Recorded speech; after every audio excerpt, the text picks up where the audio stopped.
ಇನ್ನು ಬೆಂಗಳೂರು ನಗರದಲ್ಲಿ ಅನೇಕ ಆಟೋ ಚಾಲಕರು ತಮ್ಮ ಆಟೋಗಳ ಹಿಂದೆ ಕಲರ್ ಜಾಹೀರಾತು ಹಾಕ್ಕೊಂಡು ಓಡಾಡ್ತಾ ಇರ್ತಕ್ಕಂಥವ್ರಿಗೆ ಈಗ RTO ಅಧಿಕಾರಿಗಳು ಬಿಸಿ ಮುಟ್ಟಿಸಿದ್ದಾರೆ.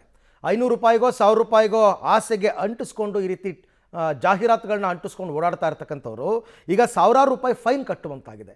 ಹಾಗಾದರೆ ತಮ್ಮ ಆಟೋಗಳ ಹಿಂದೆ ಜಾಹೀರಾತನ್ನು ಹಾಕ್ಕೋಬಾರ್ದಾ? ಈ ಸ್ಟೋರಿ ನೋಡಿ ಗೊತ್ತಾಗುತ್ತೆ. ಆಟೋ ಹಿಂದೆ ಜಾಹೀರಾತು ಹಾಕಿದ್ರೆ ಬೀಳುತ್ತೆ ದಂಡ. ಆಟೋ ಹಿಂದೆ ಕಲರ್ ಪೋಸ್ಟರ್ಗಳಿಗೆ ಬ್ರೇಕ್. ಹಣದಾಸೆಗೆ ಪೋಸ್ಟರ್ ಹಾಕಿದವರಿಗೆ RTO ದಂಡ. ಸಿಲಿಕಾನ್ ಸಿಟಿ ಬೆಂಗಳೂರಿನ ಆಟೋ ಚಾಲಕರು ನೋಡಲೇಬೇಕಾದ ಸ್ಟೋರಿ ಇದು. ನೀವೇನಾದ್ರೂ ನಿಮ್ಮ ಆಟೋಗಳ ಹಿಂದೆ ಕೆಲವೊಂದು ಸಿನಿಮಾಗಳ ಪೋಸ್ಟರ್, ಯಾವ್ದಾದ್ರೂ ಕಂಪನಿಗಳ ಜಾಹೀರಾತು ಹಾಕಿಕೊಂಡು ಓಡಾಡ್ತಿದ್ದೀರಾ? ಹಾಗಿದ್ರೆ ಈಗಲೇ ಅದನ್ನ ತೆಗೆದು ಹಾಕಿದ್ರೆ ಒಳ್ಳೆಯದು. RTO ಅಧಿಕಾರಿಗಳ ಕೈಗೆ ತಗ್ಲಾಕೊಂಡ್ರೆ ಸಾವಿರಾರು ರೂಪಾಯಿ ದಂಡ ಕಟ್ಟಬೇಕಾಗಲಿದೆ. ಅರೆ, ಇದ್ರಲ್ಲಿ ಏನಿದೆ ಅಂತ ನೀವು ಕೇಳಬಹುದು. ಆದ್ರೆ ಇದರಲ್ಲೇ ಇರೋದು ಅಸಲಿ ಕಹಾನಿ. ಹೌದು, ಈ ರೀತಿ ಆಟೋಗಳ ಮೇಲೆ ಪೋಸ್ಟರ್ ಅಂಟಿಸಿದವರಿಗೆ RTO ಫೈನ್ ಅಸ್ತ್ರ ಪ್ರಯೋಗ ಮಾಡಿದೆ.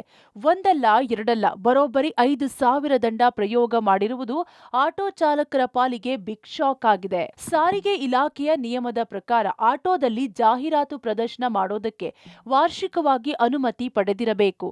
ಏನೇ ಜಾಹೀರಾತು ಅಳವಡಿಕೆ ಮಾಡಿದ್ರೂ ವರ್ಷಕ್ಕೆ 5,000 ಕಟ್ಟಬೇಕು. ಹಾಗೊಮ್ಮೆ ಅನುಮತಿ ಪಡೆದಿದ್ರೆ ವರ್ಷವಿಡೀ ಜಾಹೀರಾತು ಅಳವಡಿಕೆಗೆ ಅವಕಾಶ ಇದೆ. ಆದ್ರೆ ಈ ನಿಯಮದ ಬಗ್ಗೆ ನಗರದ ಬಹುತೇಕ ಆಟೋ ಚಾಲಕರಿಗೆ ಅರಿವೇ ಇಲ್ಲ.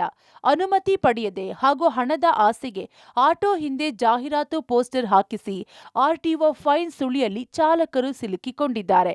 ಈ ಅಡ್ವರ್ಟೈಸ್ ಬಗ್ಗೆ ಒಂದು 4-5 ವರ್ಷಗಳ ಹಿಂದೆ ನಾವು ಇದ್ರಿಗೆ ಹೋರಾಟ ಮಾಡಿದ್ವಿ. ಕಾರಣ ಏನಂತಂದರೆ, ಈ ಅಡ್ವರ್ಟೈಸ್ ಸ್ಟಾಫ್ನವರು ಸರ್ಕಾರಕ್ಕೇನು ತೆರಿಗೆ ಕಟ್ದೇನೆ ಕೇವಲ ಒಂದು 100 ಜನಕ್ಕೆ ಕಾರ್ಪೊರೇಷನಲ್ಲಿ ಸೀಲ್ ಒತ್ತಿಸ್ಕೊಂಬಂದು ಚಾಲನ್ ತೊಗೊಂಡು ಇವರು ಸಾವಿರಾರು ಗಟ್ಟಲೆ ಟಾಪ್ಗಳನ್ನ ಆಟೋಗಳ ಮೇಲೆ ಹಾಕ್ತಾಯಿದ್ರು. ಸೊ ಚಾಲಕರಿಗೆ ಆಮಿಷ ತೋರಿಸಿ ಅಂದರೆ 100-200 ರೂಪಾಯಿ ಕೊಟ್ಟು ಜೊತೆಗೆ ಟಾಪು ಫ್ರೀಯಾಗಿ ಕೊಡ್ತೀನಿ ಅಂತೇಳಿ ಹಾಕ್ಕೊಂಡು ದೊಡ್ಡ ಕಂಪ್ನಿಗಳಿಂದ ಲೂಟಿ ಮಾಡ್ಕೊಂಡಿದ್ದಾರೆ. ಸೊ ಬಹುತೇಕ ನಮ್ಮ ಆಟೋ ಚಾಲಕರಿಗೆ ಗೊತ್ತಿಲ್ಲ, ಒಂದು ಆಟೋ ಟಾಪನ್ನು ಅಡ್ವರ್ಟೈಸ್ ಟಾಪ್ ಹಾಕೊಂಡ್ರೆ 5,000 ರೂಪಾಯಿ ಪೆನಾಲ್ಟಿ ಹಾಕ್ತಾರೆ ಕಾರ್ಪೊರೇಷನ್ ಅವರು ಮತ್ತು RTO ಅವರು ಅಂತ. ಸೊ ಹಾಗಾಗಿ ನಾನು ಆಟೋ ಚಾಲಕರಲ್ಲಿ ಮನವಿ ಮಾಡ್ತೀನಿ, ಯಾವುದೇ ಕಾರಣಕ್ಕೂ ನೀವು ಆಮಿಷಕ್ಕೆ ಬಲಿಯಾಗದೆ ಮತ್ತು ಟಾಪ್ಗಳನ್ನ ಹಾಕೋಬಾರ್ದು.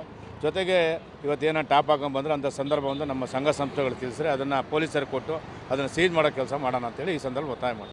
ಬೈಕ್ ಟ್ಯಾಕ್ಸಿ ಬ್ಯಾನ್ ಬೆನ್ನಲ್ಲೇ ಸಾರಿಗೆ ಸಚಿವರ ಸೂಚನೆ ಮೇರೆಗೆ ಆಟೋ ಚಾಲಕರ FC ಪರ್ಮಿಟ್, ಮೀಟರ್ ಅಳವಡಿಕೆಯನ್ನ RTO ವ್ಯಾಪ್ತಿಯಲ್ಲಿ ಪರಿಶೀಲನೆ ಮಾಡಲಾಗುತ್ತಿತ್ತು. ಈ ವೇಳೆ ಕೆಲವೊಂದು ಪೋಸ್ಟರ್ ಆಟೋ ಬ್ಯಾಕ್ ಸೈಡ್ ಹಾಕಿದ್ದಕ್ಕೆ ನಗರದ ಸಾವಿರಾರು ಆಟೋಗಳಿಗೆ ದಂಡದ ಬಿಸಿ ತಟ್ಟಿದೆ. Raghu Mariswamy, metro bureau, public TV.